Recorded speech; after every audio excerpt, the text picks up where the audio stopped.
के योग्य धर्म प्रेमी सज्जनों, पवित्र माता और बहनों, नौजवान साथियों और प्यारे बच्चों, आज हम आपके सामने एक अलग प्रकरण लेकर के आ रहे हैं। ये एक अलग विषय है। ये जो अपना भारत देश है, जिसके अंदर आप और हम पैदा हुए हैं, भाइयों और बहनों, ये देश सारी दुनिया का सरताज रहा है, सारे संसार का शिरोमणि रहा है। अरबों वर्ष तक हम सारी धरती के ऊपर राज करते रहे हैं और माँ भारत के बाद तक भी हमारा सारे संसार के ऊपर कुछ वर्षों तक राज रहा। लेकिन आप कहेंगे, जब ये देश सारे संसार का गुरु और सारे संसार का सरताज था, तो वो राज हमारा समाप्त कैसे हो गया? बस यही थोड़ा सा विषय हम आपके सामने प्रस्तुत कर रहे हैं कि इतना महान ये भारतवर्ष ये नीचे क्यों गिरा। इसमें अनेकों प्रकार की गिरावटें आई, उन सब के ऊपर तो हम प्रकाश नहीं डाल सकते, लेकिन एक विषय हम लेकर के आ रहे हैं कि सबसे ज्यादा नुकसान इस देश को किसी ने किया है तो पाखंड ने किया है, अंधविश्वास ने किया है, मूर्ति पूजा ने किया है, आडंबर ने किया है। और इसी पाखंड के कारण ये सारे संसार का गुरु भारत देश सबसे नीचे की लाइन में चला गया। और इसके कारण क्या है?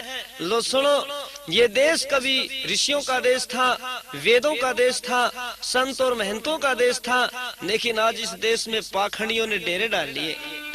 और एक गीत सबसे पहले हम प्रस्तुत कर रहे हैं। एक गांव की कहानी है, गांव की एक घटना है कि गांव के अंदर दो ट्रक खड़े हुए हैं, ठेले खड़े हुए हैं, जिनमें महिलाएं ज्यादा थी, पुरुष आदमी थोड़े थे।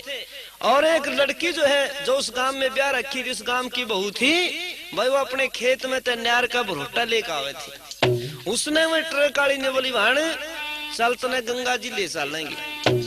वह बोली, क्या बात है, क्या होगा गंगा जी पे? ने बोली, भाण उड़ा नहाकाइए, अर्धे के स्नान करकाइए, सारे पाप कट जाएंगे। लेकिन वो आर्य देवी, वो छोरी ने बोली, भाण मने तो पाप जो है ना मेरे तो कट रहे हैं, मैं नहीं जाऊं कभी भी। ने बोली, क्यों? ने बोली, तो मैं आर्य बन गई। पहले जो है ना मैं पाखंडियों ने खूब जो सताई, इन्हें मेरा जीवन जो है ना बर्बाद करा। अरीब तो महन में इन पाखंडिया मत जान दिए कोई ना। मैंने बोली, तू के बात है, ईसा के बनी तेरे गल्या? ने बोली, बनी। ने सुन, जब से मैं ब्याही आई तब से लेकर के आज तक की कहानी सुनाती हूँ। और इतनी कह के बाबा छोरी रो पड़ी, आंखिया में आंसू आ गए इसके, और रोती रोती ने बोली, भाने ले मेरे गल्या तो न्यून्यू बनी, सुन लो तुम।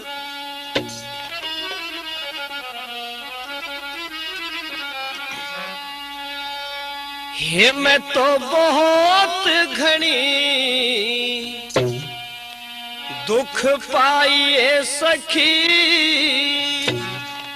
इन पाखंडियों की मान के। मैं तो बहुत घनी दुख पाइए सखी, पाखंडियों की मान के। मैं तो बहुत घनी दुख पाइए सखी, पाखंडियों की मान के। ने बोली, बहुत घनी दुख पाइए सखीन पाखंडिया की मान के। क्यों होया बेबे? ने बोली, होया के जब मेरा ब्याह हुआ तो मेरी सासू बड़ी मूर्ख मिली मने। कैसी थी? थी सास अकल के तोड़े की, थी सास अकल के तोड़े की, दई जात मेरी गठ जोड़े की, दई जात मेरी गठ जोड़े की। गुडगामा देन खंदाई सखी, इन पाखंडियों की मान के। मैं तो बहुत घनी दुख पाई सखी, पाखंडियों की मान के। मैं तो बहुत घनी दुख पाई सखी, पाखंडियों की मान के। बोली, बेबे मेरी सासू इसी मूर्ख मिली मने। जब मेरा ब्याह हुआ, मेरी शादी हुई, तो अब सारे गांव में ढंडोरा पिटती फिरगी। नहीं बोली, जात देखाऊंगा, जात देखाऊंगा सारे गांव में। और जात देन लो धोरे नहीं गई, जात भी इसने गुड़गाम में वाली माता पे दी। गुड़गाम में वाली माता पे पहुंच गई मन्नर मेरे पतंगड़ साहब ने लेके, और आगा गया वो, और पीछे पीछे में बांध रखा पटकन तांगे में टट्टू जोड़ रखे।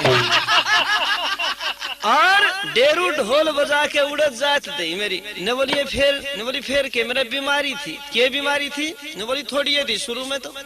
मेरे एक ऐसी बीमारी थी, मेरे एक ऐसी बीमारी थी, मेरे कर्मा की गत न्यारी थी, मेरे कर्मा की गत न्यारी थी। ये मैं श्याना पे पिटवाई सखीन पाखंडिया की मान के तो बहुत घनी दुख पाई सखीन पाखंडियों की मान। ने बोली बहन मैं बीमार थी, किसे डॉक्टर वैद्य ते नहीं दिखाई, मैं दिखाई श्याणे ते। और वे श्याणा लोगों जानो आज के जमाने में किसने कहे? समझदार आदमी ने, गांव का सरपंच, नंबरदार, मुखिया, ठोड़ेदार, इज्जतदार, खानदानी, डॉक्टर, मास्टर, कंडक्टर, डायरेक्टर, इन्हें कोई श्याणा नहीं कहता। बल्कि श्याणा उसने कहे जो गांव का, गुहांड का, शहर का, इलाके का सब तक घटिया, महानिकम्मा, जलील, सड़ियल, गुंडा, नीच,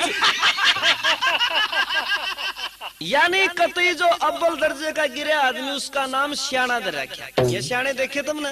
भादवे के महीने में 5-7 ऊत मोर की पुंजड़ पाड़ के बांस पे ठा फिरे, बांस के बांध रहे, गांव के भी 24 फिरे, डेरू बजाते नुके ढेडो ढेड ढेडो ढेड, तुम भी ढेड, हम भी ढेड, कूदे ढेड, कुदावे ढेड, बढ़िया ढेड वागा लगा।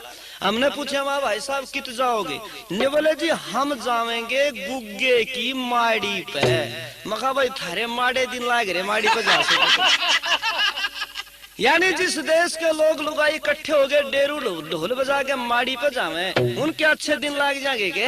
और बांस ने ठा फिरा न्यू गाल में ना जो भिड़ फुकनिए फिर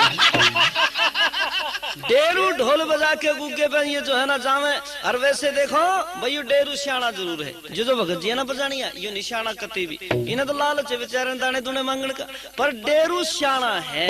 क्यों? डेरू कती सच्ची के है। जब इसने भी भगत जी बजावे है ना, तो डेरू ने पहले बीच में तो बजाओगा, और उस डेरू की आवाज पिछानी हो, फिर डेरू जो बोलने लग गया ना, और डेरू न्यू कह रहा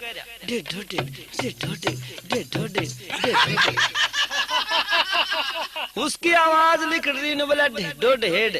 फिर वह मुड़ी सी डंडी उसने डेरू के कूने का मारी, और डेरू फिर ने बोला कौन कौन कौन कौन कौन कौन। फिर वो ने बोला कौन कौन कौन, बतरले हाथ में वो जोत से पकड़ रहा था, वह दाब दी फिर इसने। और फिर वो डेरू ने बोला ये तो इसलिए युस डेरू श्याणा जरूर है, पर भगत जी बजानिया कतई श्याणा नहीं। या छोरी ने बोली भाण में श्याणा पे पिटवाई, ने बोली फिर, ने बोली फिर के भगवान के करने हुए मेरा एक छोरा हो गया, भगवान कैसे करने हुए कि मेरा हो गया छोरा। पर ने बोली वे मेरे बीमारी थी तो मेरे छोरे की भी बीमारी होगी। वो बोली क्या थी बीमारी? बोली थोड़ी थी शुरू में तो। क्या?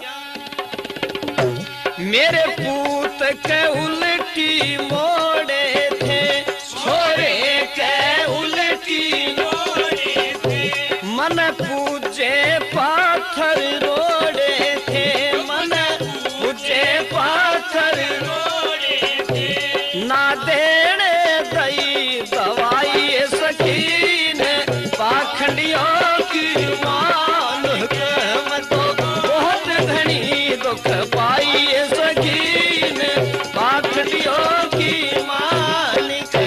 ने बोली वे मेरे छोरे के तो उल्टी मोड़े मन धोखे पत्थर रोड़े, पर छोरा ठीक नहीं होया। मैं बहुत भकाई, मेरा छोरा जो है ना बीमार हो गया। अब देखो आप समझदार पढ़े लिखे बुद्धिजीवी लोग बैठे हैं, एक बात ईमानदारी तो सोच के बताइयो, बच्चा जो होता है चाहे पशु का हो चाहे आदमी का, जब तक वो माँ का कच्चा दूध पियो है ना, सेज जाकर बाई कर दिया करे। और आपने देखा होगा जो कछड़ू बछड़ू हो इनके तो हो जाकर जूण, और जो बालक हो छोटा सा उसके हो जाकर चूरने। ये भी 3-4 महीने का बालक माँ का दूध सेद गया बाई कर गया, इसका हो गया चूरने। ये वजह समझदार होती तो भाई इसका किसी देसी वैद्य पे इलाज करवा देती, ठीक हो जाता। पर इसका तो सबसे बड़ा सिविल सर्जन पड़ोस में 2 दांत बुढ़िया है, उसके दौरे लेगी छोरे ने तोलिए में लपेट के जनों की लपेट रही है। हर जाके ने बोली देखिए री छोरे ने ये तो सारी रात रोया ना, मैं सोने दिन ना आप सोया। ये वह बुढ़िया कित की सिविल सर्जन थी भाई, ना छोरे की नाड़ी देखी ना नब्ज ना पेट, उन्हें न्यू सुंग डायनी की तरह जनो खावेगी। आरने बोली बेटी इसका तो ऊपर लिया हो रहा, ये माई रानी है इनकी ऊपर ली तरली बारली भीतरली। ने बोली बेटी इसका तो ऊपर लिया हो रहा। बोली क्या करूं? बोली करे के गहना दे दे। अरे ने 5-7 ढाल के नाजे कुल्डी सी में घायल के गहना दे दिया टांड पे। छोरा तो रोवे खाट पे और गहना दे रखा टांड पे। अब इस बोले कुंबे ने कोई पूछे भाई उस टांड कर छोरे चुतड़ा कितना बिच्चा है।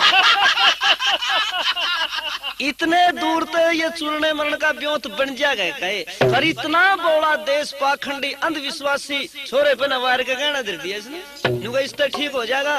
बोली भाई यूं भी काम करे पर छोरा ठीक नहीं होया। फिर एक ने और बकायदी में अब इसके नागताले महकमे के दादा ने पूछ लियो कोई इलाज बताओगा। मन पूजी बाहर भीतर किए, मन पूजी बाहर दादा ने बता दी पीतर किए, पादान एक दान करी गौ ब्याई सखी ने पाखंडिया की मान के मैं तो बहुत घनी दुख पाई सखी ने पाखंडियों की। नेवली बाहर कनाकताले में कि मेरे दादा ना भकाई में यो नेवला तो गौदान कर दे तेरा छोरा ठीक हो जाएगा। नेवली गौदान भी करी पर छोरा नहीं ठीक होया। फिर इसने पितर की बताई दी। पितर देखे ये खेता में बना रखे एक आम के तले 5 ईंटा का सिर मिला के उस पर सफेदी कली कर रखी, एक लाल सा कपड़ा गे रखा या जनो आम की बहू है। खेत में बना रखा है पितर। अरे मैं के बना रखा बालक डरान का सौदा। नहीं बोला ना जिसमें तो हमारे जो बड़े मर रहे हैं ना वे रहे हैं इसमें। अरे माँ भले आदमी इसमें तो चिड़िया भी नहीं ब्याह सकती, छोटा हा बना रखा और तूने का हमारे बड़े देवता रहे हैं। निवला जी तो पितर है हमारा। और इस प्रकार से निवली मना पितर की भी धोखी पर नहीं होया ठीक। फिर एक जनी निवली बाण तो सैयद की कढ़ाई कर ले के ठीक हो जाए। बोली यू भी काम करे हुआ पूत रोग में मारा था, हुआ पूत रोग में मारा था, मन फिर करवाया खाड़ा था, मन फिर करवाया खाड़ा था। सैयद की करी कढ़ाई सकीन पाखंडियों की मान के मैं तो बहुत घड़ी दुख पाई सकीन पाखंडियों की मान। बोली वे सैयद की कढ़ाई करी पर छोरा नहीं ठीक होया। और भाई सैयद असल में तो वही हिंदू कुणबा इतना बौला अपने आला ही अपने ने तो धोखे था, इसने दुश्मन भी धोख दिए, अपने आले धोख दिए न। राम कृष्ण शिव जी हनुमान इनकी मूर्ति बना के सीता राधा की चलो इनकी पूजा करें थे भाई अपने हैं, कम से कम अपने तो लागे थे कुछ। वैसे ईंट पत्थरों की पूजा नहीं करनी चाहिए क्योंकि ईंट और पत्थरों की पूजा करने से दिमाग भी ईंट और पत्थरों जैसा हो जाता है। आग धोरा आदमी बैठेगा तो उसमें आंच जरूर आवेगी। लोहे में अगर आग में गिरोगे तो उसका रंग आग जैसा हो जाएगा। इसी प्रकार से अगर ईंट पत्थरों की पूजा करेंगे तो दिमाग भी ईंट पत्थरों जैसा होगा। वे शर्तिया इसमें कोई शक नहीं। लेकिन चलो धोखे दे कम से कम अपने है पर दुश्मना ने धोखे। मुसलमाना का सैयदी ने धोख दिया, 9 गजा पीरी ने धोख दिया, गुग्गा ढेडी ने धोख दिया, कोई भी नहीं छोड़ा। कम से कम अपने में डूब लेंदे। लेकिन यू तो इतना बड़ा देश है, ब्याह शादी गुड़चड़ी हो है ना जब गांव में शहर में कोई गुड़चड़ी इतनी बढ़िया चीज है भाई। ब्याले छोरे ने घोड़ी पे बिठा के गांव के चुकर दे फिरावे और जो है ना वो आशीर्वाद लिया करे, सुथरे सुथरे गीत गावे। लेकिन उड़े भी वो अपना बोला महकमा सैयद का गीत गावेंगे। सैयद का गीत ठा रखा नुके 5 पत्ता से पानों का जोड़ा ले सैयद पे जाइयो जी ढाली मारा सैयद बैठा हुआ ढाली झुक जाइयो जी। सैयद का गीत गाँव का वह ढाली झुक जाइयो के इनका फूफा लग गया। और सैयद भाई सैयद मुसलमानों में वो बना, बुरा मत मानना, सैयद वो बना जिस एक मुसलमान ने 100 हिंदू मारे। हिंदुओं की जवान बहु बेटियों की इज्जत लूटी, बुढ़ों को ठोकर मार के पेट के बल चलाया और हमारे छोटे छोटे बच्चे आकाश में उछाल के भाले की नोक पे उठे, उनका जुलूस निकाला। पर हमारे बहादुरों ने मिलकर के उसको मार दिया। फिर वो मुर्दा उन जमीन में दफना दिया, काट दिया और उसके बाद उसकी कब्र बना के उसके ऊपर शहीद लिख दिया। शहीद और शहीद से बिगड़ के यू सैयद बन गया। पर यू बौड़ा हिंदू कुण वाले ब्याह में भी सैयद का गीत गाओ। इतना बढ़िया काम और गीत सैयद का। पर एक गांव में एक छोरी ने बोली भाई सैयद का गीत नहीं गाओ राम निवास, मगा भाण जरूर गाया करो, पर इसने सुल्टा गाया करो, उल्टा ना गाओ। ने बोली सुल्टा क्यों करे, महा न्यू गाया करो। 5 जूत लट्ठों का जोड़ा ले सैयद पे जाइयो जी, 5 जूत लट्ठों का जोड़ा ले सैयद पे जाइयो जी, जिस ढाड़ी उठारा सैयद बैठा मट्टा मट मट जाइयो जी। तो भाई सैयद का गीत गाओ तो वहां पे न्यू गा करो, पर इनके तो भाई गीत भी उकसू बाजी बाजी तो इतने बुंडे गीत गाऊंगी, बिरन कितने छाट के ले रही बारात जिमदी हो जब भी गीत गावेंगी नुके आज खाई पूरी सिर तड़के खाइयो सूरी। इतने बुंडे गीत यानी ब्याह में गावेंगी। पर आर्य देवी तो वे बढ़िया गीत गावे, आर्यों की छोरी अच्छे गीत गावे, आर्यों की लड़की गलत गीत नहीं गाती, आर्यों की छोरी तो अच्छे गीत गाती हैं, बढ़िया खानदान की लड़की तो बढ़िया गीत गावे। ये तो और गाँव है दूसरे ढंग की बिला में छैल गिल्ला जाएंगी, 80 साल की बुढ़िया बिनु के मैं छैल गिल्ला जाएंगी, मगर ताइब तो लाखड़ियां गिल्ला चलन की तैयारी करेगी, इनको की छैल गिल्ला जाएगी तो 80 साल की बुढ़िया भी गीत गाने को मैं छैल गिल्ला जाएंगी। तो इस प्रकार से खैर आर्यों की छोरी तब गीत सुथरे गावे। तो मैं बता रहा था कि ये जो कहने लगी ने बोली वहां सैयद की कढ़ाई कर ली पर छोरा ठीक नहीं हुआ। फिर एक ना और भकाई में बोला तू 12 मोस पिंडारे की नहानी बोल दे के ठीक हो जाएगा छोरा। बोले यो भी काम करे, यू भी कर लिया काम। जब बिल्कुल ही हद होली थी, जब बिल्कुल ही हद होली थी, मन मावस नहानी बोली थी, मन मावस नहानी पिंडार नहा के आई सखी ने पाखंडियों की मान के मैं तो बहुत घड़ी दुख पाई सखी ने पाखंडियों की मान। ने बोली वे पिंडारे की मौस बोल दी नहानी, पर मंगसर की मौस ने छोरे ने में लेकर नुहान चलेगी पिंडारे। ने बोली पर जाडा बहुत ज्यादा था, ठंड बहुत ज्यादा पड़े थी, और उस दिन तो ने बोली नाश हुए घर का। और पिंडारे का जोड़ वे लोगों कुछ लोगों ने तो मुक्ति का धाम मान रखी, नुगे पिंडारे के जोड़ में नहाए तो सब कुछ मिल जा। ओह कई साल पहला पिंडारे पे मेला था मंगसर की मौस का। जींद के आर्य समाजी ने बोले जी प्रचार करेंगे, दुनिया तो आवे हैं। हम बोले माँ बढ़िया बात है। एक दिन पहला 14 की रात ने सामियाना ला दिया, पिंडाल लगा दिया, लाउड स्पीकर ला दिए, दुनिया के बैठ गई, ठंड पड़े थी, बहुत ज्यादा भीड़ भड़ाका होगी। इस रात ने जब हमारा प्रचार शुरू हुआ तो 65-70 साल की बुढ़िया हमारे तख्त के पीछे को जो है ना कोडी कोडी फिर पुल तलेगा लिखड़ेगी, तख्त के पीछे वो घूमन लाग रही जो पुल तलेगा लिखड़ेगी। हर भाई उसके बाद जो है ना हमने पूछा री माता यू इतना जाडा पड़े ठंड पड़े तो के लेना आई है ने बोली बेटा मैं तो मजबूरी में आई।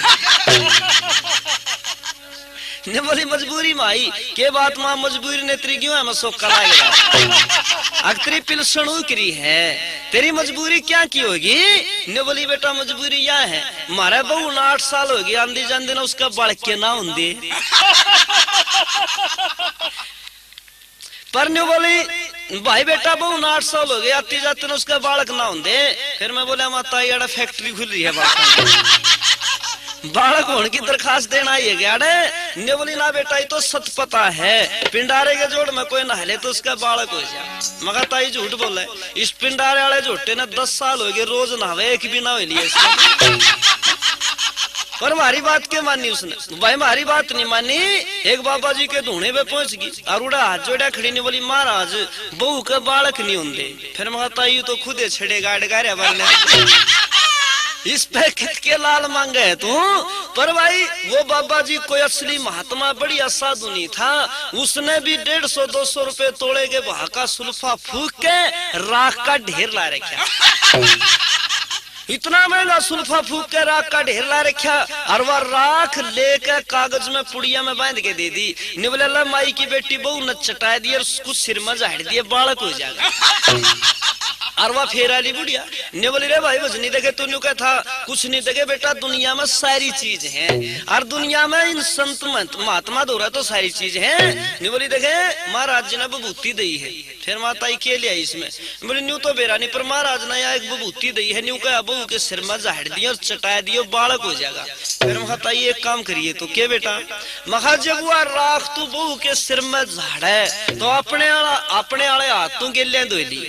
बोली के बात महाबात के वह राख तो बहू के सिर में झाड़ेगी तेरी भी आंगड़ियां का लागी रह जाएगी और वह थोड़ी बहुत राख सिर में खाज होगी तो तेरे भी जा पड़ेगी और महा चाचा भतीजा कट्ठे जाना पाएंगे मुश्किल हो जाएगी बुढ़ापे महा तेरी उम्र की को जापा काटने वाली भी कोई नहीं पाएगी तो यह बीमारी तो यह छोरी ने बोली मैंने पिंडारे की मौस बोली कि नहाऊंगी छोरा ठीक हो जाएगा पर ने बोली वहां में छोरे ने लेकर चली गई। ने बोली ये मंगसर की मौज थी जाडा घना कसूता पड़े था लेके चली गई और उड़े जाके बस उस दिन तो मेरे घर का नाश हो गया। तो बोली ये क्या हो गया रो पड़िया रोती रोती ने बोली वहां न्यू न्यू बनी फिर तो मेरे गेला मेरा उस दिन पेटा भर गया था मेरा उस दिन पेटा भर गया था छोरा पिंडार मर गया था ये मेरा लाल पिंडार मर गया था मैं तो रोती घर में मैं तो आपा पिटती आई सकीन पाखड़ियों की मान के मैं तो बहुत घड़ी दुख पाई सकीन पाखड़ियों की मान। जब बोली बेबे बस उस दिन तो मेरे घर का नाश हो गया और मेरा छोरा तो जो है ना जाडा घना कसूता पड़े ठंड पड़े थी मंगसर की मौज थी छोरा नुहाया उड़े ठंडा हो लिया मर गया। मरी हुई जो बंदरी जो है हमारे बच्चे को जैसे अपनी छाती से लगा लेती है इस प्रकार से करंग ने ला के छाती का आगी रोती पिटती करने वाली है बहन मैं तो उस दिन नेम कर आई थी परण कर आई थी कि आज के बाद इन पाखंडिया दोहरा कति नहीं जाऊं।